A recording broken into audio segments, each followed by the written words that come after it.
Siz də tək-tək yuxa açmadan pambıq kimi yumuşaq ballı tort hazırlamaq istəyirsinizsə, videonu sonacan izləyin. Ərzaqların miqdarını və adını videonun alt mətnində qeyd edəcəm.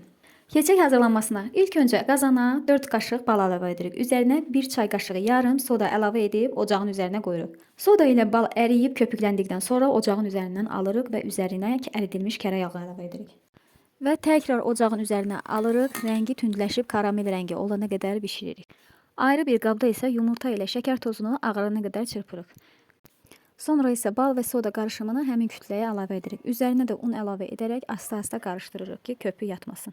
Hazır olmuş qarışımı soba listinə yayırıq. Sobada 30-40 dəqiqə üzəri qızarana qədər bişiririk.